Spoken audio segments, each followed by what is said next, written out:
Selanjutnya, asas keseimbangan. Definisi asas keseimbangan menekankan pada pencarian keseimbangan antara hak dan kewajiban konsumen serta produsen.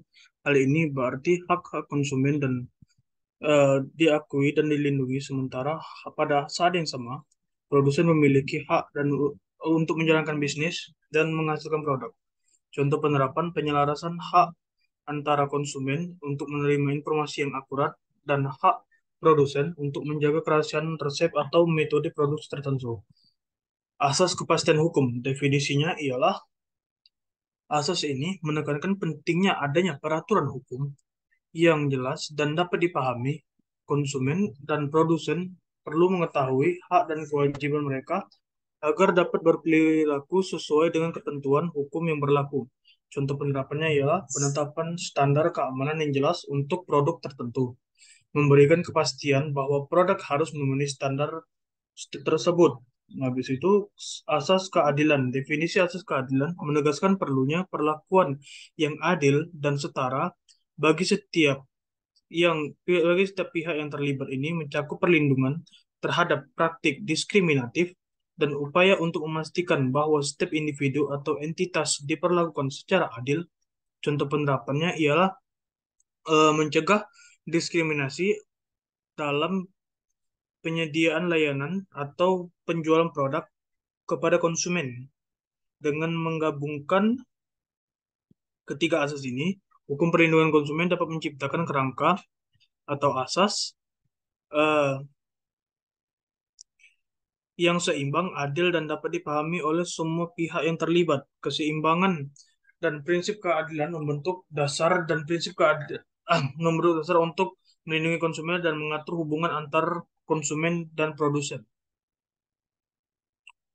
Selanjutnya soal nomor 7, apa yang dimaksud dengan prinsip tanggung jawab berdasarkan unsur kesalahan atau fault liability atau liability based on fault, dan bagaimana perbedaannya dengan prinsip tanggung jawab berdasarkan praduga atau presumption of liability dan tanggung jawab mutlak atau no fault liability atau absolute liability atau strict liability.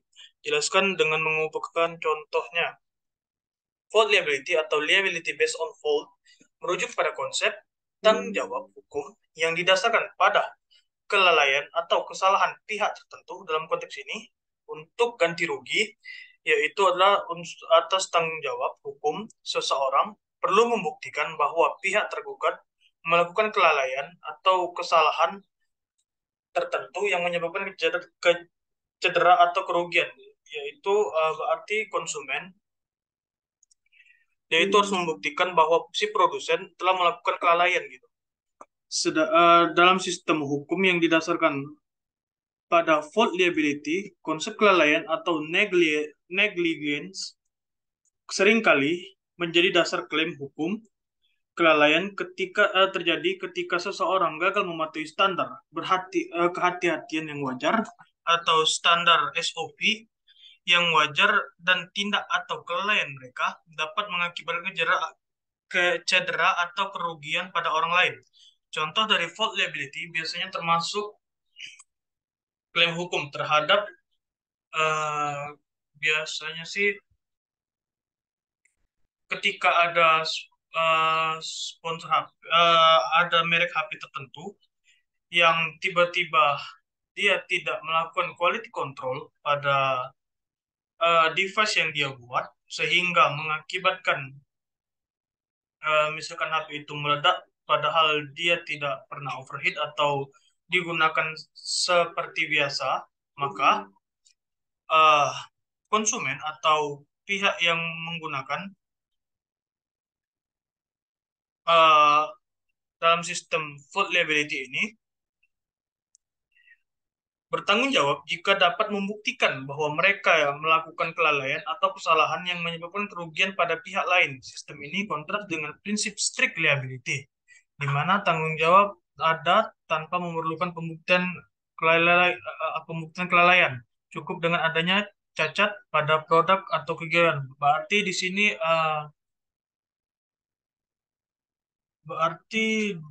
sini tanggung jawabnya ialah uh, yaitu seperti tadi, produsen harus membuktikan bahwa dia itu produk yang dia pakai itu harus dibuktikan bahwa itu aman.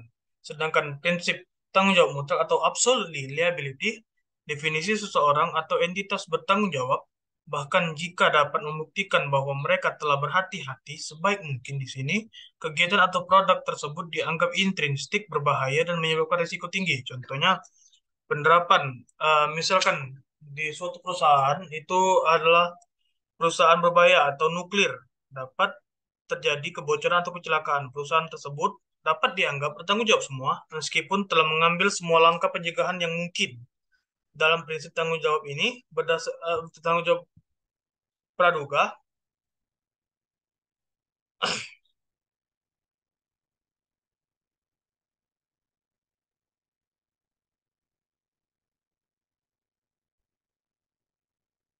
fokus utamanya adalah pada cacat atau kegagalan produk atau layanan. Di sisi lain, dalam tanggung jawab mutlak, perhatian lebih terpusat pada karakteristik intrinsik berbahaya dari kegiatan atau produk, bahkan jika sudah diambil langkah-langkah berhati-hati, langkah-langkah SOP. Habis itu, dalam kehidupan sehari-hari, orang sering menyebut bahwa pembeli itu adalah raja, akan tetapi dalam kenyataannya, pembelilah yang sebagai konsumen sering kali di posisi lemah, serta sering kali dirugikan. Mengapa demikian? Jelaskan dengan mengumpulkan contoh dan solusi dari perspektif hukum. Yaitu, istilah pembeli adalah raja seringkali diartikan sebagai pengakuan terhadap kepentingan konsumen dalam transaksi ekonomi. Meskipun demikian, dalam kenyataannya, konsumen seringkali menghadapi risiko atau ketidaksetaraan dalam hubungannya dengan penjual atau produsen. Beberapa alasan mengapa konsumen seringkali dirugikan yaitu adalah informasi asimetris, atau penjual atau produsen mungkin memiliki informasi yang lebih banyak tentang produk atau layanan daripada konsumen. Jadi dia itu bisa memanipulasi. Ini dapat menyulitkan konsumen untuk membuat keputusan yang terinformasi. Habis itu yang kedua adalah praktik bisnis yang tidak etis. Beberapa pihak mungkin terlibat dalam praktik bisnis ini atau bisa disebut oknum, seperti penipuan, penjualan tekanan, dan pemasaran yang menyesatkan. Contohnya seperti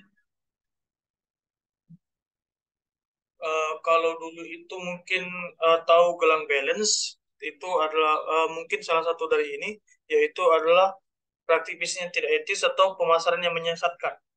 Sedangkan produk cacat dan berbahaya, yaitu adalah konsumen menghadapi resiko jika produk yang mereka beli cacat atau berbahaya, ini dapat menyebabkan cedera atau kerugian finansial, yaitu seperti yang saya bilang tadi, yaitu jika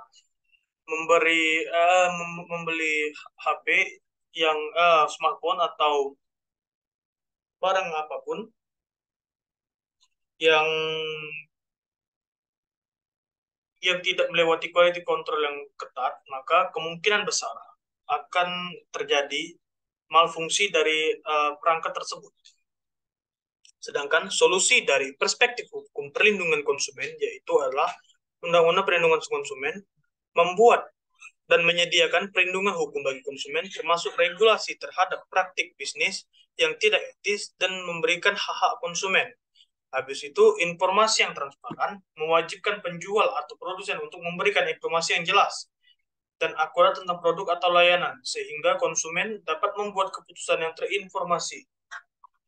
Yang ketiga yaitu adalah garis panduan kualitas dan keamanan. Tetapkan standar kualitas dan keamanan yang ketat untuk produk atau layanan yang digunakan di pasaran.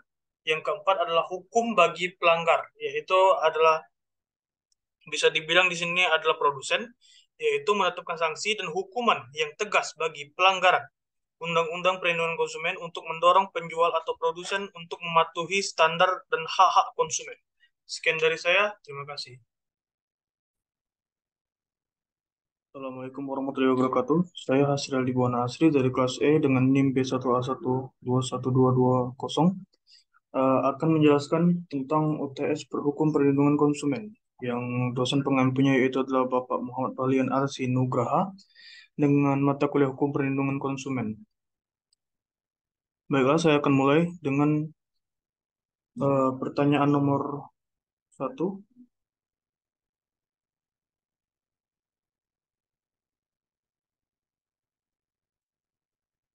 yaitu ialah apa yang dimaksud dengan konsumen dan bagaimana perbedaan antara konsumen dengan pelaku usaha jika dilihat dari hak dan kewajibannya. Jelaskan dengan mengemukakan contoh dan dasar hukumnya. Apa yang dimaksud dengan konsumen dan bagaimana eh, perbedaannya, yaitu adalah konsumen menurut Kamus Besar Bahasa Indonesia ialah pemakai barang hasil produksi seperti bahan, kain, makanan, dan sebagainya, penerima pesan iklan, dan memakai jasa seperti pelanggan dan sebagainya. Menurut Undang-Undang Republik Indonesia Nomor 8 Tahun 1999 Pasal 1 Ayat 2 adalah konsumen adalah setiap orang yang memakai barang dan atau jasa yang tersedia dalam masyarakat baik bagi kepentingan diri sendiri, keluarga, orang lain maupun makhluk hidup lain yang dan tidak untuk diperdagangkan. Dan menurut Kotler dan Keller 2000 pada tahun 2016, perilaku konsumen merupakan studi tentang cara individu, kelompok, dan organisasi menyeleksi, membeli, menggunakan, dan mendisposisikan barang, jasa, gagasan, atau pengalaman untuk memuaskan kebutuhan dan keinginan mereka. Selanjutnya, konsumen terbagi menjadi dua, yaitu ialah konsumen akhir adalah konsumen yang membeli barang tidak untuk dijual lagi kepada orang lain. Sedangkan konsumen perantara adalah konsumen yang membeli dengan tujuan menjual kembali barang tersebut atau reseller. Pelaku usaha. Menurut Kamus Besar Bahasa Indonesia, pelaku adalah orang yang melakukan suatu perbuatan, sedangkan usaha adalah kegiatan yang dilakukan manusia untuk mendapatkan penghasilan berupa uang atau barang yang diperlukan untuk memenuhi kebutuhan sehari-hari dan mencapai kemakmuran. Di sini berarti pelaku usaha adalah orang yang melakukan suatu perbuatan, yaitu berupa untuk mendapatkan penghasilan berupa uang atau barang yang diperlukan untuk memenuhi kebutuhan hidup sehari-hari dan mencapai kemakmuran hidup. Sedangkan menurut Undang-Undang Republik Indonesia Nomor 8 Tahun 1999, pelaku usaha adalah setiap orang, perseorangan atau badan usaha, baik yang berbentuk badan hukum maupun bukan berbentuk hukum yang didirikan dan berkedudukan atau melakukan kegiatan dalam wilayah hukum negara Republik Indonesia, baik sendiri maupun bersama-sama melalui perjanjian penyelenggaraan kegiatan usaha dalam berbagai bidang ekonomi. Selanjutnya, perbedaan pelaku usaha dengan konsumen. Hak pelaku usaha ialah mendapatkan bayaran atau atas benda atau jasa yang telah diberikan kepada konsumen. Yang kedua ialah menjalankan bisnis atau sesuai peraturan. Yang ketiga adalah dan yang kewajiban pelaku usaha, yaitu yang pertama memberikan informasi yang jujur pada komposisi barang seperti barang ini mengandung misalkan bagi yang alergi kacang, maka di situ akan dituliskan produk ini mengandung kacang. Eh, Produk ini mengandung kacang dan konsumen yang akan membeli akan mengetahui bahwa produk itu mengandung kacang. Jadi yang kedua adalah predikat baik dalam melakukan kegiatan usaha. Konsumen. Hak konsumen ialah terbagi menjadi dua, yaitu hak atas kenyamanan, keamanan, dan keselamatan dalam mengonsumsi barang dan jasa. Seperti tadi yang saya bilang, yaitu adalah bagaimana konsumen eh, dapat melihat apa saja komposisi-komposisi yang ada di eh, barang, terutama di makanan sih sebenarnya. Dan juga hak untuk mendapat kompensasi maupun ganti rugi dalam sebuah transaksi yang dilakukan apabila menemukan kecacatan ataupun seperti kerusakan. Dan kewajiban konsumen adalah pembayaran atas barang yang atau jasa yang telah dilakukan atau yang telah dibelinya. Apa yang dimaksud dengan perlindungan konsumen? Perlindungan konsumen adalah perangkat hukum yang dibuat untuk menjamin adanya kepastian hukum tentang terpenuhnya dan dilindunginya hak konsumen, yang mana ini menimbulkan rasa tanggung jawab bagi si pelaku usaha untuk memenuhi dan tidak semena-mena terhadap konsumen. Dan hal ini diatur pada Undang-Undang Nomor 8 Tahun 1999 Pasal 1 Ayat 1. Perlindungan konsumen bertujuan pada pasal 3 disebut meningkatkan kesadaran, kemampuan, dan kemandirian konsumen untuk melindungi diri. Yang huruf B, yaitu mengangkat harkat dan martabat konsumen dengan cara menghindarkan dari ekses negatif pemakaian barang atau jasa. Yang huruf C, meningkatkan pemberdayaan konsumen dan dalam memilih, menentukan dan menuntut hak-haknya sebagai konsumen. Huruf D, menciptakan sistem perlindungan konsumen yang mengandung unsur kepastian, hukum, dan keterbukaan informasi serta akses untuk mendapatkan informasi. Huruf E, menumbuhkan kesadaran pelaku usaha mengenai pentingnya perlindungan konsumen sehingga tumbuh sikap yang jujur dan bertanggung jawab dalam berusaha. Ya, huruf F, meningkatkan kualitas barang dan atau jasa yang menjamin kelangsungan usaha produksi barang dan atau jasa kesehatan, kenyamanan, keamanan, dan keselamatan konsumen. Mengapa konsumen perlu dilindungi? Yaitu yang pertama, supaya dapat mencegah produsen bertindak seenaknya atau semena-mena serta dapat meningkatkan rasa aman dan nyaman bagi konsumen. Yang kedua, dapat dijadikan alat untuk konsumen menjadikan bahan jika terjadi pelanggaran atau meminta ganti rugi. Hal ini tentunya dijelaskan pula pada pasal 3 huruf D Undang-Undang Nomor 8 tahun 1999, yaitu menciptakan sistem perlindungan konsumen yang mengandung unsur kepastian hukum dan keterbukaan informasi serta akses untuk mendapatkan informasi. eh Habis itu soal soal nomor 4, apa yang dimaksud dengan product reliability dan perbedaan dengan strict reliability? Product reliability merujuk pada tanggung jawab hukum yang dimiliki oleh produsen atau distributor terhadap konsumen terkait dengan keamanan produk. Ini mencakup kerugian atau cedera yang disebabkan oleh cacat produk atau informasi yang tidak memadai tentang penggunaan yang aman. Tanggung jawab ini dapat mencakup klaim hukum jika produk tersebut tidak memenuhi standar keamanan atau jika ada kegagalan dalam memberikan peringatan yang memadai kepada konsumen. Sedangkan strict liability atau tanggung jawab ketat merujuk pada prinsip hukum di mana seseorang atau perusahaan dianggap bertanggung jawab atas konsekuensi dari tindakan atau produk mereka tanpa memandang kelalaian atau niat buruk dalam konteks produk. Jika suatu produk cacat dan menyebabkan cedera atau kerugian, pihak yang membuat atau mendistribusikan produk tersebut dapat dianggap bertanggung jawab secara ketat. Setelah itu, strict liability lebih menitik beratkan kepada produsen agar dapat membuktikan bahwa itu bukan kesalahan mereka, bukan kesalahan dari mereka. Contohnya seperti produk smartphone yang meledak ketika dipakai dengan normal, ini merupakan salah satu bentuk kelalaian dari produsen yang dianggap lalai pada quality control saat smartphone ingin didistribusikan. Sedangkan produk liability lebih menitik beratkan konsumen untuk membuktikan kesalahan, yaitu seperti contoh ketika salah satu brand mobil terkenal membuat mobil yang diklaim memiliki mesin yang sangat barak atau sangat kuat, namun kenyataannya mesin mobil itu lebih sering overheat dibandingkan brand lain. Hal ini konsumen dapat meminta agar unit mereka dapat ditukar dan itu dapat dibuktikan jika si konsumen dapat membuktikannya. Eh, Sehabis itu ialah apa yang dimaksud dengan jasa dan bagaimana perbedaan antara jasa dengan barang jika dilihat dari aspek ekonominya. Jelaskan dan dengan mengumpulkan contoh dan berdasarkan hukumnya.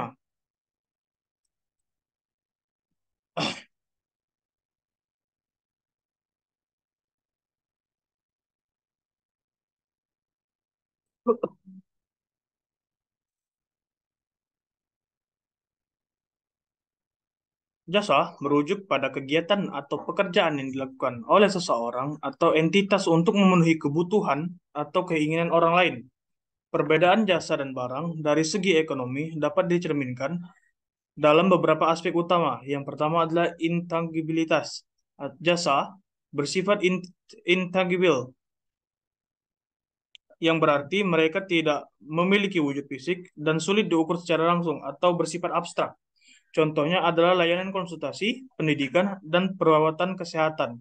Barang lebih bersifat tangible, dapat dilihat, disentuh, dan diukur. Barang adalah objek fisik seperti pakaian, elektronik, atau makanan. Yang kedua, penyimpanan dan pemindahan.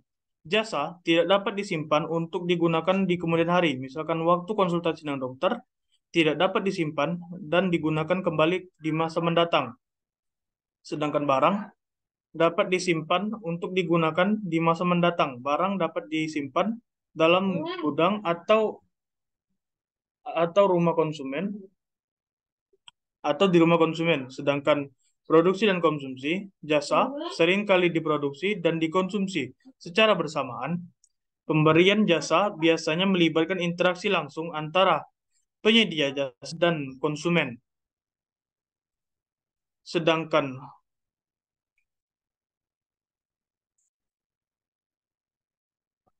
penyedia barang atau konsumen, sedangkan barang proses produksi dan konsumsi secara terpisah. Barang diproduksi terlebih dahulu dan kemudian dijual kepada konsumen untuk dikonsumsi. Nah, selanjutnya pembentukan nilai jasa. Nilai jasa lebih bergantung pada keahlian seseorang, pengalaman dan interaksi personal dengan penyedia jasa atau konsumen. Nilai barang dapat berasal dari kualitas fisik, merek, atau fitur-fitur tertentu yang dimiliki oleh barang tersebut. Siklus hidup. Siklus hidup dari jasa seringkali memiliki siklus hidup yang lebih singkat dan mungkin sulit diukur dalam hal kualitas secara objektif karena dia bersifat abstrak ya.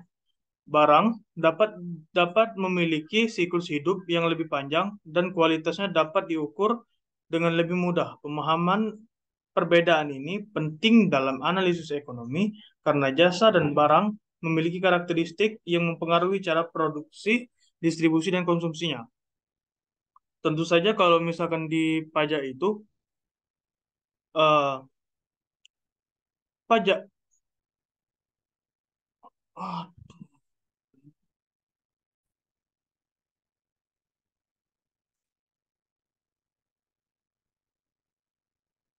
pajak barang lebih mahal daripada tentunya bisa lebih mahal daripada eh, pajak penghasilan atau pajak jasa.